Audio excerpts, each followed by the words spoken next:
All right, good morning, everyone. It's good to be here and see you all here. So I'm really excited about this panel, which is community-driven solutions for affordable housing. And the theme is listening and acting upon community's vision can lead to greater community vibrancy and resiliency. I'm personally actually really excited about this panel. I was thrilled when Christine asked me to moderate because I run the Guinn Center, and for those of you who may not be familiar with the Guinn Center, we are a nonpartisan policy center. And we're about 8 years old, and most of the work that we've done, that I've worked on in the previous years, has been education. So most people think of us as an education policy center, but community development is actually where I started. So I, after college, went off to Nicaragua for 3 years and did community development, community organizing, and then returned to the Kennedy School where I majored in community development and finance. I worked for LISC. I worked for a group that helped build community development organizations and provide technical assistance. So this is really getting back to my roots and my real passion. So I'm thrilled for this conversation, especially because, as you will hear, we have some good work going on. I think there are opportunities to scale it, to accelerate it. And so I'm excited to hear from our national experts who will share the amazing work they've done, and hopefully we'll walk away with a vision of what can be done here in Southern Nevada or Nevada in general. So let me start by introducing our fabulous lineup of panelists. On screen, we've got Matt Hull, who's Executive Director of the Texas Association of Community Development Corporations, which are known as CDCs as an abbreviation. We also have Nick Mitchell-Bennett, who is the Executive Director of Come Dream, Come Build. We also have Pastor James Armstrong, who is President, CEO of Builders of Hope Community Development Corporation. Here in person, we have two very well-known esteemed guests with us. We have Bishop or Dr. Ronald Thomas, lots of different hats and many accolades and titles, who is on the Health Pillar Committee of the West Las Vegas Promise Neighborhood. And last but not least, we have Jodi Tyson, who is with 3 Square Food Bank here in Southern Nevada. So we're really excited. So I have some first questions. Again, I'd like to sort of start big and then narrow into what's going on here in Las Vegas so we have some context. So my first question is for our panelists on screen. For Matt, Nick, and James, first of all, welcome. And actually, I just give a very brief overview, but I think to set the stage for folks here in the room, again, with this idea of like, what does this look like over the long term? If all of you, and even here, if you could share a little bit about your connection to community development corporations and some of the work that you've already been doing in Texas. So Matt, why don't we start with you? Great, thanks, Nancy. Can you hear me okay? Yes. All right. Well, thank you, Nancy, for moderating this session, and to my fellow panelists, and thank you to the Nevada Housing Conference for inviting us to participate on this on this topic. Sorry we can't be there in person, but you know, good and bad things happening in Texas these days, and we need to stay around and be local to deal with those issues.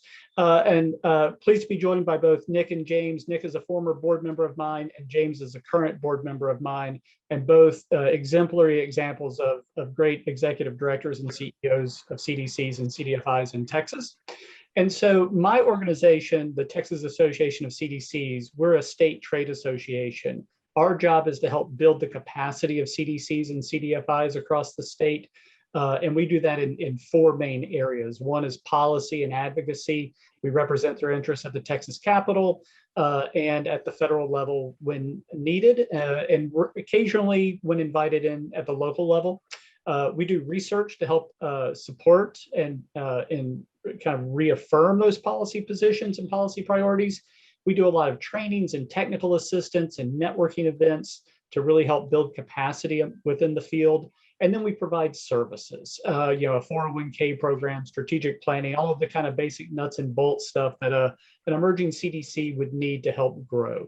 So that's kind of the trade association's role. It's to help increase resources for CDCs and CDFIs. It's to help reduce barriers to entry for CDCs and CDFIs, whether it's programmatic or policy-wide. So what does the field look like in Texas? We have about 125 members across the state. There's probably 200 CDCs in Texas. Most of them were formed in the mid-90s as part of the movement around some of the new federal funding, home funds, and others that were emerging in the Clinton administration. Some are older, come out of the civil rights movement or the economic justice movement, but and that's like Nick's group. But those are the minority here. They're much more common in other states. And CDCs, you know, I get asked this periodically, what is a CDC? And there's no real set definition, at least not here in Texas, but typically it's a nonprofit, although of course we do have a few for-profits doing it as well. They're mission driven, focused on equity and bringing resources to underserved communities or areas that have been, you know, historically disenfranchised by both the public and the private sector. And they tend to work on things that have permanent change to the built environment. So most of our groups focus on housing and increasing the housing stock and improving the housing stock in areas that are quickly gentrifying and places where James will be talking about. It's helping preserve affordable housing and preventing displacement of long-term residents who may be on fixed incomes, but their property taxes doubled in 2 to 3 years. They might work on small business development or helping small businesses succeed, whether that's through technical assistance or financing or real estate development. They may work on infrastructure. In Nick's area, there's a lot of flooding. It's a very flat area near the coast. So flooding is very prevalent, particularly in low-income areas. They might focus on workforce development or helping build the capacity to go out and get better jobs and earn more money. Or they may focus on education. Nick's group runs a school, and he'll talk about that. So, you know, CDCs at the end of the day, they're small businesses. They, or in some cases, large businesses that are focused on improving the lives and conditions in low and moderate income areas. And with that, I'll turn it back to you, Nancy. Thanks so much, Matt. Nick, would you like to follow up and share a little bit about the work that you've been doing? Sure. Thanks for having us here today. Good to see everybody. Again, Nick Mitchell-Bennett, the Executive Director of Come Dream, Come Build. We just actually went through a name change about 1.5 years ago. We were the Community Development Corporation of Brownsville. And because our work has been growing and moving across the state, we went ahead and changed our name to Come Dream, Come Build, which uses the same acronym, CDCB. But it really lets people know what we're here to do, just like Matt said, is help people to come and dream of what their future can be, and then help them to build that future, not necessarily around just around housing, although that was our beginning in 1974. We were started by Father Armand Matthew. The CDC movement was brand new, and so our first mission actually was to find and rebuild 1,800 outhouses in the city of Brownsville at the time. And so we had newly installed water and sewer in the city back then, and we needed to get everybody hooked up to it. Today, almost 50 years later, we are now one of the largest producers of single-family affordable housing in the state of Texas, as well as do lots of rental housing development and management. But I like to say our main goal and our main mission for us is to create wealth. We live in a place that is one of the lowest income communities. Actually, Brownsville, Texas is the poorest city in the United States. We fight for that title with McAllen, Texas, which is right next to the city, 60 miles up the road. So it's back and forth every year, which one's the poorest. And so our real mission is to create wealth. And we do that through 3 different ways. One, through housing and housing finance. Another is through education. And the other one is through personal finance and education combined. And so being able to use those models and those pillars of who we are, we work in our community and asking our community what they want, what they need, and find products and programs that help to do that. So on the housing side, like I said, we started out replacing bathrooms. Unfortunately, 50 years later, we're still replacing bathrooms, not necessarily in the city of Brownsville, but in rural South Texas, we still have folks that are using outhouses. So unfortunately, we still have to do that. But we also develop large subdivisions, smaller subdivisions. We're a housing, we're a finance company. So we're a seller servicer of Freddie and Fannie mortgages, correspondent lender for a couple of different banks. We have our own loan products, construction company, as well as a development company that does both single family development and multifamily development. On the multifamily development, we do LIHTC, so low income housing tax credits. We do historic tax credits. We do permanent. We're doing our first permanent supportive housing project now, along with building a grocery store in a food desert. We run a school, like Matt said, through the youth build model. So we take kids who have dropped out of high school between the ages of 16 and 24, and they realize, kind of made a mistake there. Need to go back and figure this out. So they get their GED, but along with that, they also get their NCCER construction training certificate. They get a CompTIA computer certificate with that. So they build their own computer, they build the new house. And our newest addition to that is a CNC certificate. So helping people with manufacturing and learning how to write code for manufacturing. I like to say, and it's the truth, that the kids that graduate from our program after 1 year are better prepared to work to work than I was when I graduated from high school. And then along with that, we also do financial education and financial stability work around tax prep. We have housing counselors, we have financial coaches. So any project, any program that actually helps folks build wealth, we try to participate in, as well as community wealth. We're also managing the development of 450 miles of hike and bike trail through our county, working with a coalition of 10 different communities in this most southern county of Texas to improve education, to improve health, and the tourist industry as well, and jobs, both through construction as well as the tourist industry.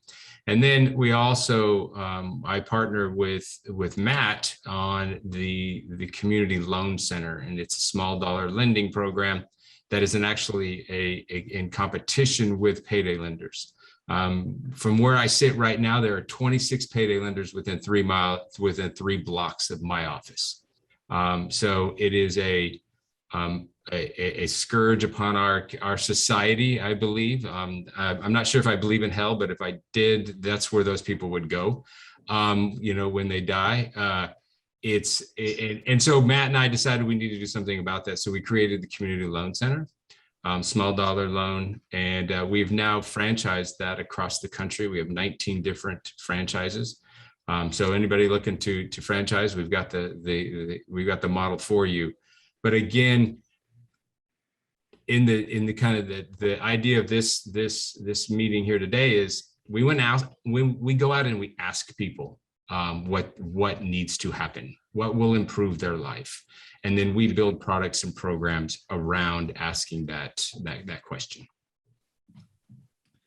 Thanks, Nick. Let's turn to Pastor Armstrong. If you'll share a little bit about what you're working on, please. Sure. Thank you so much for the invitation. And I don't know about Matt, but I'd much rather be in Vegas than Dallas right now. But my name is James Armstrong. I'm the president and CEO of Builders of Hope Community Development Corporation. We are a 20-year organization, started in 1998. And we focused on really transforming Dallas by increasing economic mobility through developing strong communities and building quality, affordable housing. Very much like Nick, you will find when you are knee-deep in community development that wealth creation really is the key to building equitable communities. And so we see ourselves as an economic mobility center. We build affordable housing. We have a lot of other initiatives, but at our core, our drive is how do we create or bring solutions to income inequalities in our city. So we have pillars of community impact. One of those pillars is creating access to affordable and attainable housing. The next one is wealth coaching and pre and post homebuyer education. The next one is strategic partnerships and initiatives and community engagement. Over the course of our 20 years, we've built over 600 homes, both infill lot development and subdivision development. And again, very much like Nick said, we are flexible to the needs of the community. You know, grassroots community development is the driving force for building thriving communities. And so it's so very important that as a CDC that you do that.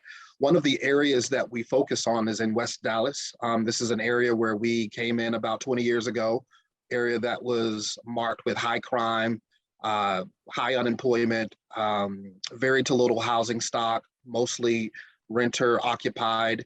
And over the course of the 20 years, we've seen true transformation, almost to the point to where now the community is undergoing fast-paced gentrification. And so our activity has shifted in a lot of ways. We are now creating a West Dallas-wide community plan to amplify the voices of the community and bring equity to the Dallas development process.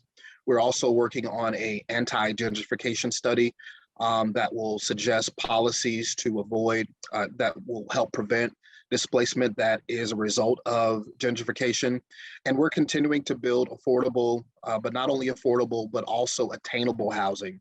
And you'll hear that word because we're seeing in Dallas that it's not just the single mother with kids who has issues with or has housing insecurity issues, but now it's the teacher that works at the local school or the nurse that works down the street at the hospital.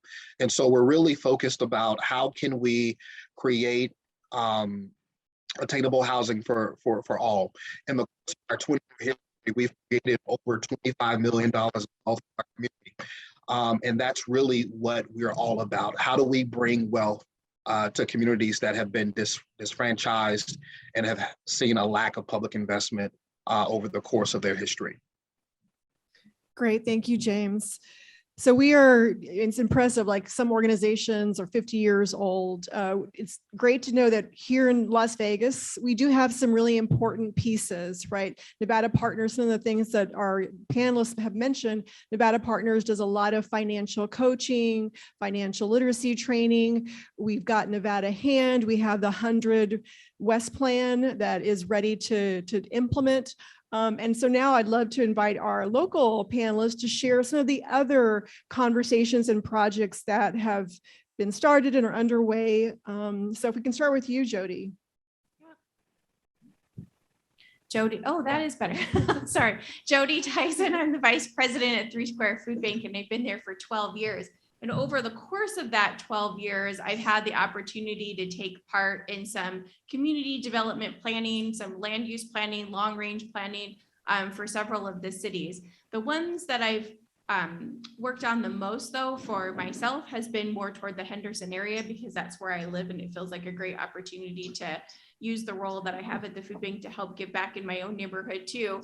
And so several of those plans have been focused along the Boulder Highway corridor. So intersecting Henderson, Clark County, and Las Vegas. This is one of the plans that we worked on in 2016 and 2017 called the Pittman Revitalization Plan. Pittman is the most historic neighborhood in all of Henderson. It actually predates the Water Street area of Henderson. It was originally called Midway City because it was midway between Las Vegas, Henderson, and Boulder cities to house workers for the dam in the late 1920s. And so a lot of that area is still original housing that was really only meant to be temporary housing. It was a lot of infill opportunities still exists along the Boulder Highway corridor in that section of Henderson. And so the city of Henderson received some funds to go to the reinvestment fund and Invest Health to look at 89011, which is where Pittman resides. It has the second highest rate of chronic disease. It has a lot of housing opportunities, but a lot of people that are there are renters, or because it has vacant land for housing opportunities. But a lot of people who live there are renters, and a lot of them are lower AMI. So between that, around the 60 percentile for that area. The interesting part was that when they first asked me to come on, it was because I was a Henderson resident and they knew that food would be an issue. But when we went around and actually asked residents what we could do to improve health in the Pittman neighborhood, the very top thing that came forward was a grocery store, because they lived in a food desert. And so right away, it just kind of cemented the fact that so often the food banks are actually asked to come to the table because the areas that need investment also have higher poverty. They have food desert issues, not access to a lot of healthy foods, but probably some good pantries in the neighborhood, but not that are open every day, and not that provide all of the food items that people need to lead a healthy, active life. So the food bank was actually asked to participate in the whole project because of this issue around a grocery store. And one thing that I will say is that residents really were amplifying that voice around the grocery store issue, and still today want to see a grocery store happen in that neighborhood. 5 years later, though, it hasn't happened. And part of the reason why it hasn't happened is because this was a city-led project, which was great because the city has an opportunity to think about the long-range planning that creates a built environment that allows for healthy communities. But there's not an entity that could help keep the issues of the community front and center. So some of the other things that they were very interested in were workforce development opportunities, which some of our colleagues in Texas talked about, and also pedestrian safety, because Boulder Highway has the most amount of pedestrian accidents than any road in Southern Nevada. And so when we talk about transit-oriented development, when we talk about workforce development opportunities, we talk about a grocery store, these are all things that residents were happy to say to the city for this plan, that these are things that they need to have a healthier community. But there wasn't kind of an entity that helped to keep those issues of the residents on the front burner for city council and for development projects. So they came and they asked, and they said, we're going to put a plan together and we're going to hope for the best. And so one of the things that I would still love to see 5 years later is an opportunity to keep those voices of the residents front and center, so that we can make sure to help keep like a healthy tension almost for people that are in leadership positions, to make sure that they will follow through on the things that the residents are asking for. So that's just a little bit about the Pittman plan. Thanks, Jodi. And Pastor Thomas? I want to say good morning. Sorry, Bishop Thomas. You can even call me Brother Ron. All those titles don't matter. For those of you that know who I am Bishop Thomas, the Bishop and Pastor of Reconciliation Apostolic Ministries. We're here in the capacity of the newly formed JBAS Project Community Development Corporation. We are the president and CEO. I'm excited about the opportunity because this is unprecedented times in human history. We're trying to bridge the gap that exists between the faith community and the business community as it pertains to getting involved with housing and development. I'm grateful that I had the opportunity to speak to the gentleman that had presented before me and prior to this particular thing, as we talk about the opportunity that exists specifically here in West Las Vegas with the 100 plan. It started with me coming to the table to talk about, as you stated, a grocery store cooperative. And when we start talking about a cooperative, we know that there needs to be membership and residents, and to make the actual grocery store thrive and survive. And so when we look at the historic West Las Vegas, we notice that there's not a lot of housing, that it was more thriving in the 50s and 60s than it is currently. There was hotels, there was gaming, there was casino and all of that. And so I began to talk with the city as they began to open up an opportunity to work with them. And I said, well, the faith community, because they own a lot of the property here in West Las Vegas, so we need to come together and we need to understand the opportunity that exists right now to work with the city. There's resources that are being given. Everybody's talked about it since we've been here, and come together and formulate a institution or an engine that's going to be able to monetize the value of people's current homes. So when we start talking about gentrification, we don't want anyone that's a current resident to lose their property. We want to be the mediator as the faith community to talk to the city, to talk to developers, to say, look, we want people to understand the opportunity to provide generational wealth for their family. I've heard some wonderful information here today, everything from community land trust and how to preserve wealth and how to make sure that this particular area has a sustainable, affordable, and as the gentleman pastor said, attainable housing opportunities. My question when it was asked to me, what is housing? It is generational wealth. And I think the faith community now has a wonderful opportunity to partner with developers and create the vision that the faith community has for their local church and to really bring the kingdom of God into community. I believe kingdom is community. And so once again, this is an exciting opportunity for those faith leaders that have partnered with me to actually put vision to paper so that people can see it and run. And these developers can assist us with transforming our neighborhood right here in Las Vegas. Great, thank you. So now that we've sort of level set, I'd like to leverage the expertise that we have from our panelists.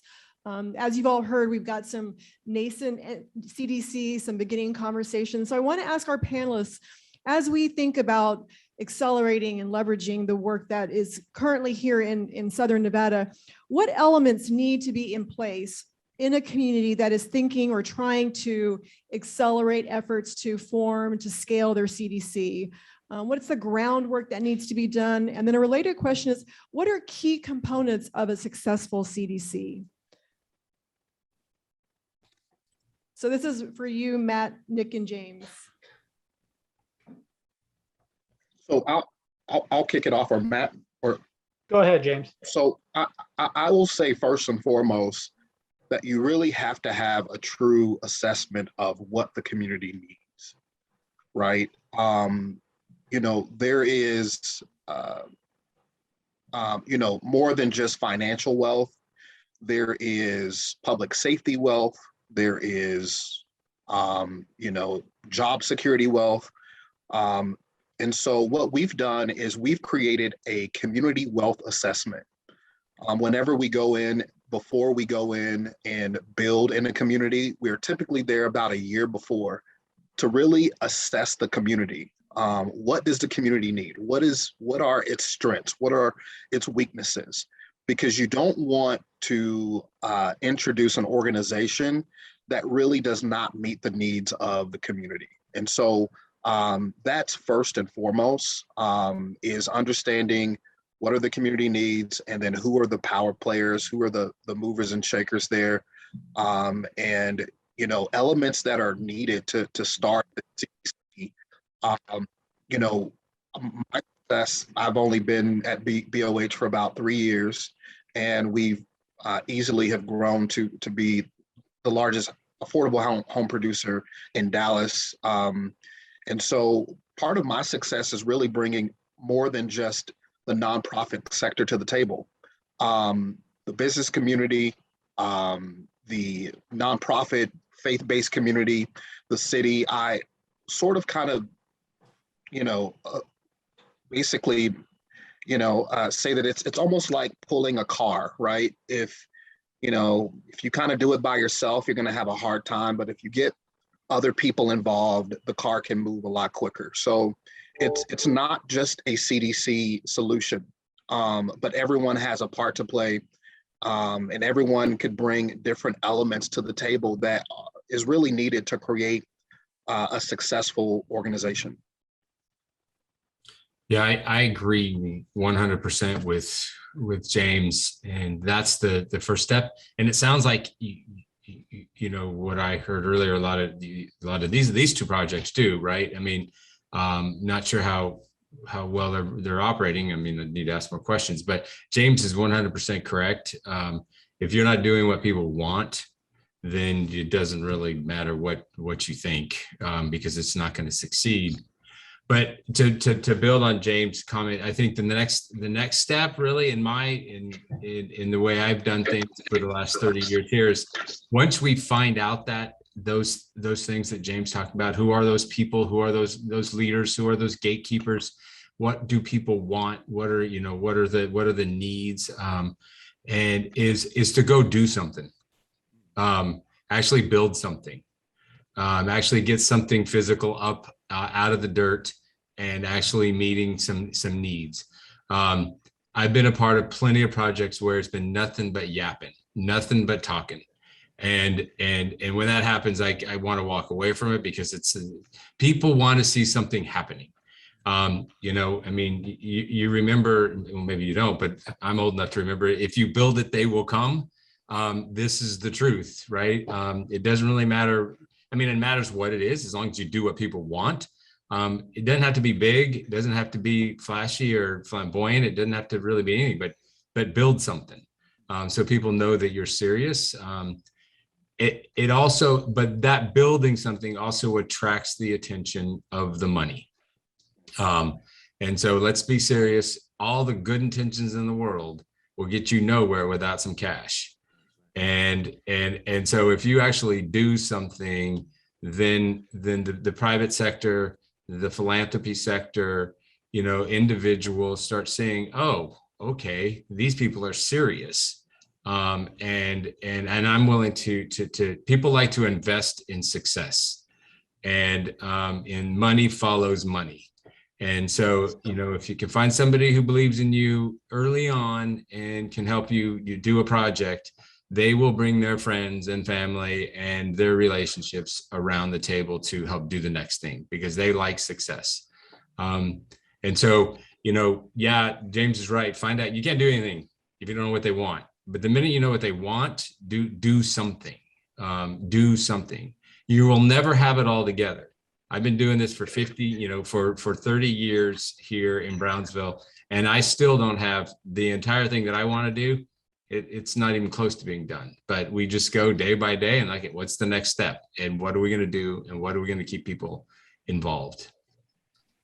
Nick and James, I'm going to follow up with you, because Bishop Thomas also mentioned money, the business community, private sector involvement. What are the narratives or the sort of the talking points that you use that have been successful in getting developers, bankers, the private sector to the table? Because you're right, they're very critical to making these projects successful. Well, I'll kick this one off. So I think it depends on the project, right? What are you doing, and what kind of needs are you fulfilling? So let me give you an example of one that we're doing right now. I'm ready to start construction. It's been in planning for about 18 months, and we're ready to start turning dirt. Literally in the 1st of November. It is a 40-unit permanent supportive housing for folks with mental health diagnosis that need a place to live. And it is in an historic 5-story building in downtown Brownsville. About 100 years old. Is an old bank, and then it became a bunch of other things. And on the bottom floor is an old Payless shoe source, which obviously has gone bankrupt, and so it's been empty. So when we're telling this story about what we want to do there, is on the bottom floor, we want to do a grocery store, and then we want to do these permanent supportive housing units on the floors 3 through 5. And on floor 2, we want to do social services. And on the roof, we want to do, we're going to do eventually a hydroponics vegetable garden at the top. So when we took all these things that we wanted to do, and we looked around the community, we started putting our narrative together for different funding sources that thought that this one project was important to them. So, this project literally has 8 different funding sources in it. Permanent supportive housing. One, there isn't a permanent supportive housing project south of San Antonio. So we actually got the attention of the permanent supportive housing folks. Food desert created in downtown Brownsville. Oh, we're going to do this grocery store. Who are the folks that want to fund that? Historic building renovations and remodeling. Who's into that? And so we started. So if you looked at one sales pitch for this project, they're not the same as the other one, right? It depends on who I'm talking to.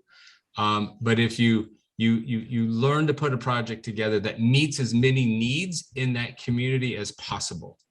And then I got people falling all over themselves to fund this thing because it's like, oh, it's food and it's jobs and it's housing and it's historic preservation. I mean, historic preservation people are, in most cases, are not interested in homeless people. Okay. But the minute I said I'm going to restore a historic building and put homeless people in it, these two groups of folks are best friends now because it's going to be the biggest thing done downtown. So you just start putting your story together, and it depends on who you're talking to, right? And I'm not talking about lying to one for the other one. I mean, you may do that, but I'm not going to judge you for that one. But really just highlighting the things that are important to the person that you're talking about. You don't want to talk about dog parks if somebody's into historic renovation. Let's talk about what's important to them. I'll say, I echo Nick's comment, but I will say a thriving city is made up of thriving communities. And so you really have to pitch it as a broader issue than just the neighborhood or a certain part of town. I was just in a meeting this morning with Jamie Dimon talking about Chase's $30 billion commitment to racial equity. And he said something very profound in his sort of Chicago accent. He basically said, I can't have a thriving bank if the community surrounding it is, going to trash. And so part of your narrative is really showing how affordable housing and the ability for everyone to rise in income. Let's boil it down to what it really is. It really is a matter of, are people able to rise above their current economic status? That's really why we do what we do. And for a CDC in Brownsville, which is about 6 hours away from Dallas, haven't really had much conversation with Nick, but we do very different things. Obviously, he's more experienced, but the core of what we do is increasing economic mobility. And so that has to be the topic on the table, is that if in our city, people are unable to move up, if there are barriers to people moving up economically, then it's not just a West Vegas problem. It's not just a South Vegas problem. It's a Vegas problem. And unless we all get behind it, we truly can't be the thriving city that we proclaim to be.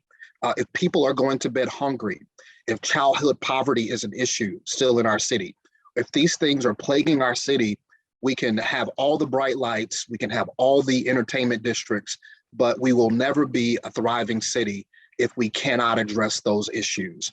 And that's how I've gotten foundations to the table. That's how I've gotten bank CEOs to the table, is really making it everyone's issue, right? We all have a part to play in solving these problems. Great, thank you for that. Matt, I want to pull you in with a different question. You mentioned that your work really is providing capacity building for CDCs. And so as we think here in our community about, again, starting the conversation, accelerating some of the nascent work that's already been done, what are the biggest capacity gaps that you see? And so sharing that with us, how can we start to build a team or identify folks that can help us so that we can avoid those capacity barriers or challenges that you're seeing that other CDCs face? Yeah, no, great question. And the biggest capacity issues we find here are really around human capital. And it comes down to a couple of things. One, in the 1970s when Nick's group was founded, and in the 1990s when Builders of Hope was founded, CDCs really, it wasn't an industry. It was still, neighborhood groups coming together, basically volunteering, learning on the job, learning the rules and regulations that existed at the time. And now, particularly in affordable housing, it's become so complicated with the different layers of funding and government regulations. And I don't want to say red tape because we need regulations around it, but it's just very, very difficult. And so it really has become a kind of a professional industry, and it's getting people into the industry who are trained and who have the knowledge and the ability to learn federal regs and regulations around what you can and can't do. I would say that's kind of the biggest capacity challenge. And then the second is it's building the internal capacity of CDCs. I can't tell you how many professionals I work with who know the external part and know how to build housing and know the government regs, but who really have no concept about fiscal or financial management or human resources or communication, to the point where we ask their board politely to turn off their Twitter feed just because it makes no sense and it's not helpful to the cause. So building that internal capacity, that's really kind of where TACDC focuses. It's how do you do IT management? How do you do human resources? How do you do fundraising in a way that's ethical and responsible? And then how do you approach bigger issues like development finance? How can we help them understand the difference between a 4% low-income housing tax credit and a 9% low-income housing tax credit, and when it's appropriate? So really, it's around that human capacity and human capability. That's where we focus. Thank you for that. So I'd love to invite our local panelists back to, you gave us sort of an overview of some of the work that you've been working on. But if you could share a little bit more, but then also maybe share some of the challenges or barriers that you've encountered to date, either in terms of capacity or having those conversations with private developers or the private sector. Well, I'll start because we're a newly formed community development corporation. And just as Matt said, understanding the nuances between the 4% and the 9%, that's where I am at right now. That's why this particular symposium is very important, is very enlightening, very helpful for me. We have a developer that is committed to the success of the ministry, and I'm trying to bring them into a broader perspective. I'm not trying to be selfish and just trying to build a church on my little corner. I'm trying now to take advantage of the opportunity that exists with the faith community coming together, the 100 plan that the city has posed to our community, understanding the challenges that have been in our West Las Vegas community since the 50s as it pertains to inequities in the housing area, and now having a developer that knows about this and the willingness to want to work with the faith community to do this. It's a matter, the challenge that I have is bringing the faith community up to the understanding of the opportunity of housing, of affordable housing. We preach about Jesus giving life more abundantly, but to be able to teach people how to manage resources, how to budget, how to become homeowners, and the quality of life that they're supposed to have, that we have a wonderful opportunity right now within the CDC to do some of those things. And once again, we've done it on an individual basis, as a financial service consultant. We've done it on an individual basis, even working right here as a consultant with Nevada Partners with workforce development, but bringing it together as an entity of itself from a CDC perspective and making sure that once again, we have the staff, the human capital, to give that understanding and training to a whole faith community to move them at this particular time is a wonderful opportunity, but it's an arduous task. And so educating our faith community as it pertains to this particular opportunity that exists is the greatest challenge that I've had so far. But it's wonderful because we have conferences like this, we have financiers like this that are able to back projects, so I'm excited about the time that we're living in and the opportunity that exists. I haven't had conversations with builders, so I'll just put that in. There are some really great things that are happening, and I think part of that we can all collectively set our eyes on, and I think that the portal is still open, is the nevadarecovers.com link in, where you can go and submit your ideas about some of the ways that you think recovery funds should be utilized. And we know that $40 million has already been set aside for transit improvements on Boulder Highway for the 7.5-mile stretch that is in Henderson. There's more to come after that. I think it starts in 2023, and by 2024, there will be more money that will be for the county and Las Vegas side of Boulder Highway. So those investments will help to catalyst some projects. We also know that groups like Nevada Hand are coming in to provide some affordable housing in partnership in that same area with, we're pretty sure, right?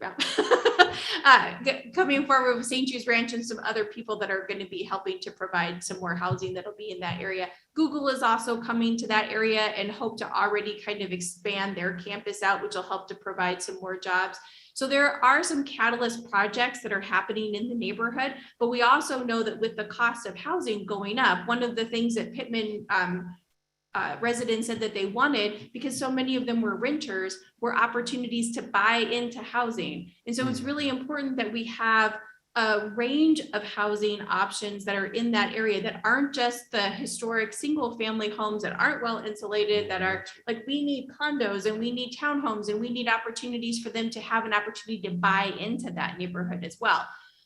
So those are the opportunities that I see, but the threats that I just want to make sure that we address, and people like me who actually are running for city council to represent this neighborhood, is to think about making sure that as those improvements happen, that the people who are in the Pittman neighborhood who reside in 89011, that we don't later look down the line and say, oh, health has improved, access to jobs has improved, if it's not the residents who were originally there who actually got access to all of those things, and that their health has improved.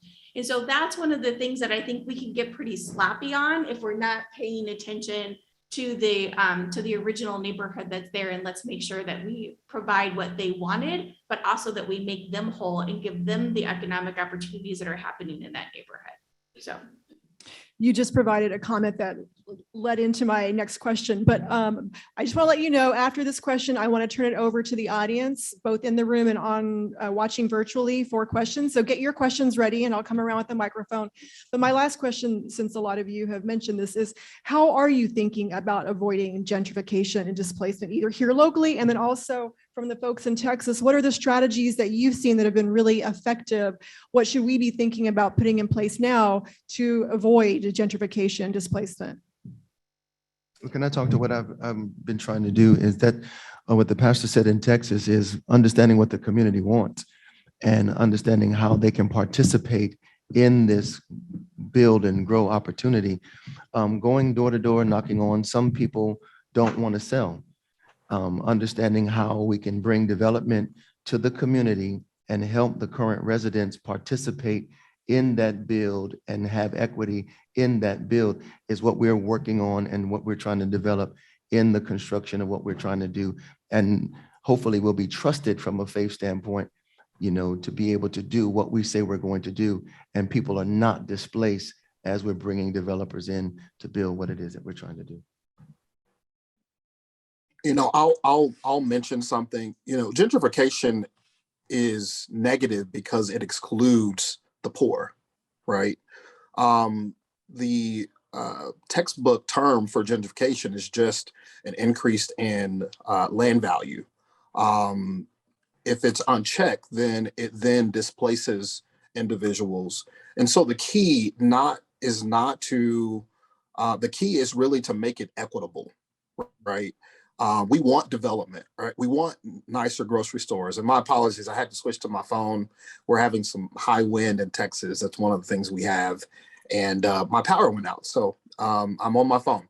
But again, it's the key is to how do we make this thing equitable? How do we make sure that the grandmother who has 20 years left of life, how can we make it work for her?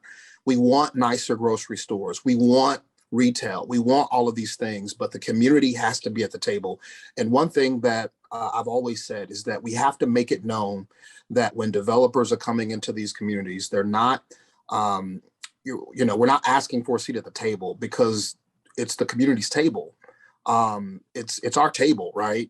And so the two initiatives that we've done to really to bring equity to gentrification in West Dallas is, number one, a land use plan. That is something that's not talked about, but it needs to be talked about, because gentrification, one of the ways that it moves quickly is because poor land use. So making sure that zoning and land use are in order, and really putting the community in the driver's seat so that they can determine what they would like their community to look like. We got a grant from the Communities Foundation for about $500,000 to do this massive plan for West Dallas. And the community is driving the whole entire planning process. That plan will be adopted by the city so that when development comes to the city, to that area, it has to abide by the guidelines that the residents set for their community. So that's one particular thing. There are a lot of different policies that you can introduce, but the key really is to getting the community, the key really is to get the community to the table and make sure that they are a part of the development that is happening in their backyard. Nancy, if I can just touch on that, he's absolutely right, because trying to make the community aware of some of the zoning changes that have already taken place to make them, to let them know that the single story family home has now, there's a zoning that's been changed that they can build on it, like they were talking about yesterday in California. So making sure that the community is aware how they can participate in the equity build is what we're trying to do right now. Nick or Matt, did you have anything to add? Yeah, I'll go. I'm only aware of 2 types of policies or programs that actually have a significant impact on gentrification. And one is not used here in Texas, and it's called a circuit breaker program. It's basically when because displacement is driven by property taxes in Texas. We don't have a state income tax. We're overly reliant upon property taxes. And you have people on fixed incomes who had been paying, maybe $800 to $1,000 a year in property taxes 5 years ago, are now paying $3,000 to $4,000 to $5,000 in property taxes, and that's in a low-income area on a small house. So having a program that automatically caps property taxes for individual families based upon their income, and it can't get over a certain percent of their income before it's capped.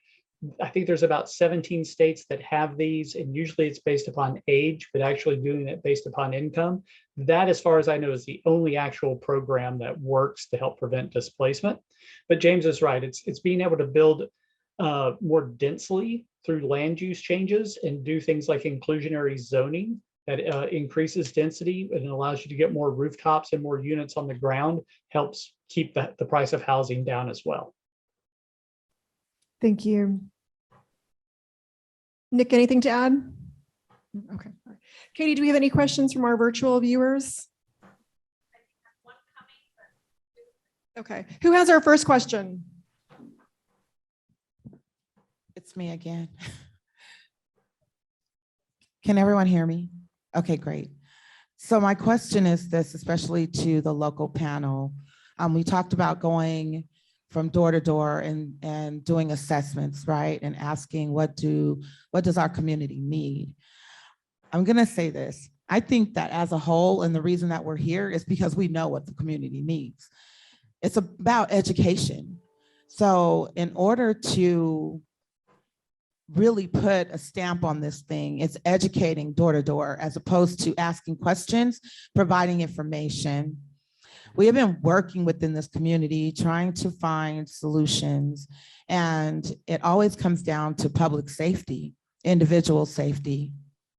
And so if we educate for individual safety, then we have something that we can go after the developers with that will create an ROI, because people will be more supportive and they will know exactly what they need, and we will be able to provide that, because we already know we want better grocery stores. We don't want gentrification to come in. We definitely don't want to see our homeless population right next door to us. And the reason that I'm even saying this is because WestCare came to us in North Las Vegas and said, hey, we want to do this community. And all of the residents around in the surrounding area was like, no, don't put those people there. And they're referring to individuals that need an opportunity as those people, seeing the separation and segregation. So that's when it comes down to us to educate.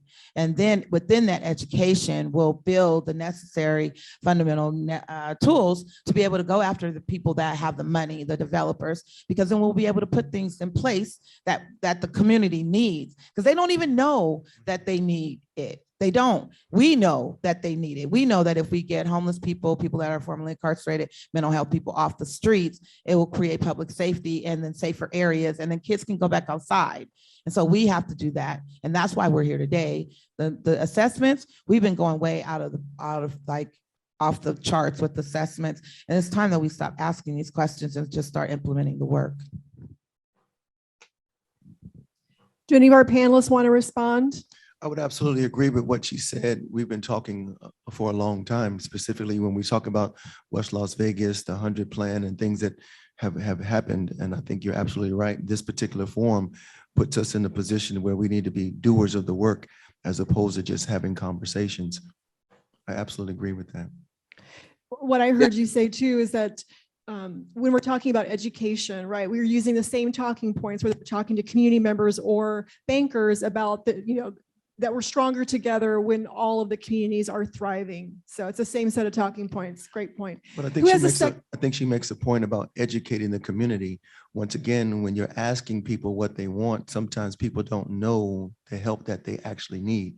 But when they can be informed of the opportunity like this particular setting, that's what has me sitting at this table right now. You don't know what you don't know. And so it's not until you expose the information and you know better that you can do better. And I think, once again, helping the community understand some of the things that the city has done, some of the laws that are enacted, and more recently, what we just heard about $150 billion being given to housing situations. The community needs to know these opportunities exist for them to participate in, not to be pushed out. And who's going to be the voice for the community to let them know this is the opportunity that exists for you to be able to participate in equity building, to change your single family story home into, multiple family dwellings where you can participate in this equity. That's what our CDC that's newly formed is trying to do, and working with, people in this room, to be able to make sure that our community thrives, like the gentleman in Texas was talking about. Yeah, I want to just provide just a little pushback on that. I'm blessed to serve and work in the community where I grew up with my mother in the projects, sleeping on a twin mattress. And one would say that I'm probably best aware of what the community needs. But you never want to exclude the community. I'm not talking about, over assessing, nor am I talking about over conversation. But you always want to have them at the table. You never want to think as a subject matter expert, or because maybe you live in the community. There are some things that I just was assured that the community needed, but turned out they absolutely wanted something completely different. I thought that everyone wanted to stay in their home. After assessing the community, I learned that some people actually want to live in the suburbs, or some people want to move. So you can never fail by over assessing the community, always bringing them to the table and allowing them to voice their concerns, even if you feel that it's repetitive. Not saying that action is not necessary. Action is absolutely necessary. In order to run a CDC, you have to be action oriented. As Nick said, you have to be able to take the plans on the paper and then run with it. But I don't want to, a lot of times we are subject matter experts and we're attending conferences and we know, and you never want to get in a position where you're speaking for the community and then you're kind of veered and you're off. So always keep the community at the forefront of what you do. One thing that I did real quick is I actually created a community advisory board. So these are people that I meet on Saturday mornings at the local diner, and I just hear. Sometimes it's gossip, right? Sometimes you just need to know what's going on. Sometimes it's actual valid information. But as an executive director, I can get so bogged down with spreadsheets and pro formas and development that I just, not intentionally, but I, veer off from really what the community needs. So I will say, create that community advisory board and always keep that as always continue to assess the community. We do that on an annual basis. Say too that the neighborhood in Pittman, as I mentioned, was a good majority of them were renters, and the people who were coming to the neighborhood meetings were renters. And some of those renters could be long-term renters, but we also know that there's a turnover in terms of renters. And so being able to assess people, even at the 5-year mark where I think we are now, I think it's important to go back and make sure that we're still on the right track in terms of our, in terms of the things that they want to see happen, especially around those transit improvements where there's opportunity for that investment right now. But the one thing that I want to just point out that he said earlier too was build it and they will come. And I think that those early wins is part of the education that you mentioned, Brune, because when you can bring the community in and they have community concerns around safety, and you can make improvements to the park, you can have a greater awareness about the things that are happening in the neighborhood. People are having a voice and an opportunity to gather and to come together. You have those early wins, and that helps to sustain that effort even further to those middle term projects. We did in the Pittman neighborhood have some short-term projects and people got excited about that work, but some of those middle projects actually kind of fell through. Some partners that were going to come to the table fell through. And then when that happened, like everybody stopped getting together and then stopped.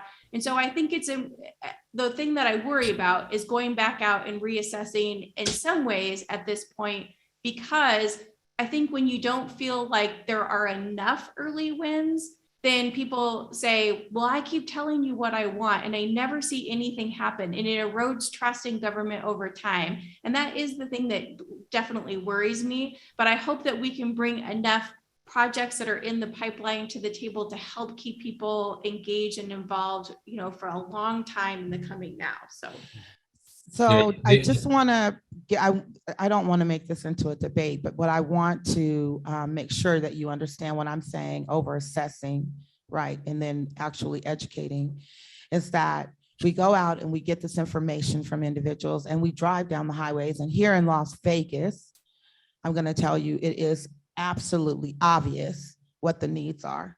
We see the segregation and separation and division within our community on a daily basis. All you have to do is walk across the street or go into a grocery store in a different part of town than you live. So when I say assessment over assessing, I have some personal investment in that. I moved here from Oakland, California, where I went, actually I moved here by way of Virginia, but I moved from Oakland, California to Virginia by way of gentrification. And so what that looked like as being a part of the NAACP and sitting on that board and my community coming together and being on those platforms and talking, the city still went with the developer. So we know what the community needs, and the community has been very vocal, and it's vocal by sleeping in the camps outside. That's what I'm saying. But when it comes down to educating our community, we're letting our community know these are the things that we can do, and then bringing those to the board, and then not allowing the developers to come in and get all the glory and the money because they've done something, and then they walk away because we've paid them billions of dollars to do this thing, and then we still have this undercurrent of people that never made it to the table because they really just don't know what their needs are. So talking to those people and finding out what they need, but then taking that assessment and evaluating it to create a solution that will not allow the developer to come in and outbid. So in trauma, we have a thing, it's awareness, action, and alignment. And that's what we need to be doing. And that's what I mean by not over-assessing. So now we're aware, we put our feet on the ground, and we align the developers with our mission for our community so that we can do the right thing. Yeah, I would agree. I totally agree with you. And I think, and just to be honest, I think that a lot of times when developers or when the community, the elected officials, hesitate, is because they're not getting the answer they want from the community, right? To be honest with you. So one of the things that we say around here with our staff is our clients might be poor, but they're not stupid. And so you need to respond to those. And that kind of goes to the, to James and I's, kind of tag team there. The first question was like, find out what they want and then trust it and then do something. Right. And that's what the audience member is talking about. But sometimes developers that come in, and I'm guilty of this sometimes too. It's like, well, I want to do this in this neighborhood because I think that's what's needed, right? And it's like, but I don't live there, I don't shop there, I don't, what the hell do I know, to be honest with you, right? So really, you've got to trust what people are telling you, because they might be poor, they might be a bit uneducated about things, but they're not stupid, and you need to trust how that's working. So it is there's some, I think James's, community advisory board, we've had one here, is an excellent idea, because you're constantly hearing stuff, and they will continually push you to do something. So, I can't get off that enough. Do something, but do what the people want. Hi, I have a question I wanted to build off what Matt was talking about with capacity building for our CDCs. And I was hoping you could talk a little bit about the tension or the balance between bringing in external expertise and then also developing and training up local expertise. And how do we decide when we build up partnerships in the community, or when we really need to bring in technical expertise that maybe our community doesn't have, and how we balance those things? Yeah, and that tension kind of continually exists. And I think probably Nick and James, being kind of on the ground, might have better responses. We kind of, the way we approach capacity building has changed over the years. We started with basically a soup to nuts kind of curriculum. The first class was how to start a CDC, or how to form a nonprofit legally. And then, everything from there to, understanding programs, to, the development process, development finance training. And then the last class, 10 or 12 sessions later, was around asset management. And so, one of the comments I was going to make earlier is, it sounds like Nevada doesn't have a robust CDC network, or a robust system of CDCs. You may have one or two high capacity groups, and some others that have less capacity and some information. And that is, maybe you don't need to do everything. And maybe the community wants you to move faster by partnering with either organizations with high capacity that are local, or by inviting them into your community, or by bringing in outside consultants to do it. Groups like Enterprise or LISC or National Development Council, or even for-profit developers. And so it really kind of depends on each community and each organization. You shouldn't, enter into a partnership unless you're going to get something out of it. And part of that is shared learning. That's one of the things I would say. But, there's no right or wrong answer. And for each group, it's going to be different. And you just have to kind of internally assess where you're at. But your goal should be eventually to gain the capacity to do it yourself, and then to keep expanding into new areas. But Nick, James, what would you guys say? I think you hit it right on the head. That's exactly how we would go about it, and have gone about it.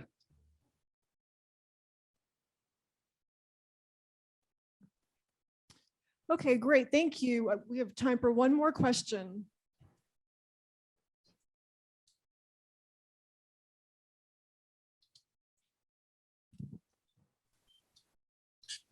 Stanley Washington. Been in town 29 years via Pasadena, via the Nellis Federal Prison System. Brought here against my will, but once I got here, my mentor, if you will, quote that I basically heard from the first Black city councilman in Las Vegas after he returned from Oakland, having won the Raiders the Super Bowl, and after visiting the conditions, his term was, the conditions of his people are criminal. At that point, I went through politics to go ahead and transfer from Nellis to,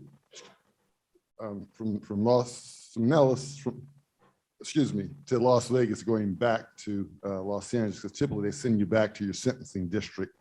But so no probation partner wants to take on a problem case from another case. So I had to go ahead and go through some politics here to go and stay here with some very familiar people. Councilman Frank Hawkins was one of them. Jerry Lockhart was one of them. Clark Bingham was one of them. Harry Reid was one of them. So I've been involved in this thing on the ground. The second day I got out of prison, I took my last $250 to Reverend Scott for the NAACP, because I came here for action and business. Have been here ever since. I've been here longer than Bishop Thomas, been here longer than a lot of, so 29 years, if I can do the math. I put together a land use plan that I'm going to bring back to Bishop Thomas and back to Mr. Hawks 25 years ago, starting with the development of the Ewing Brothers property, which used to be a transportation site that the Ewing Brothers, who owned the junkyard, wanted to turn into a junkyard until Reverend Bennett and the rest of us shut that down. Well, that will never be the case. So it's still sitting over there, 11 acres, prime, ready to go ahead and go, which I'm going to bring that project back to yourself, Bishop Thomas, back to Frank. He told me if I put together the money and got the Hewings to sell the property, we would do business. So I'll be bringing them back along with another outside developer named Tim Cantwell Anderson, the largest veterans builder in the nation, who built U.S. vets on Las Vegas Boulevard. So these are the players I've been plugged in for quite some time, which we're bringing back. So we talk about doing things ready to go. I have a land use plan ready to go. That land is the best land in the state, bordering that freeway from the 95 to I-15. Anybody knows that. So we're going to go ahead. I have a plan, not for gentrification, but for inclusion, because there's no value. The value is going up and bringing the economics, but it's about participation. So Bishop Thomas, here I come. Thank you. Thank you, Stanley. All right, great. I think we're at our time. Thank you so much to our panelists here and in Texas for spending the time with us. On behalf of Nevada, I'm going to say we are going to keep dreaming, we are going to build, and we'll see you in a couple of years where we will share our success. So thank you for being here.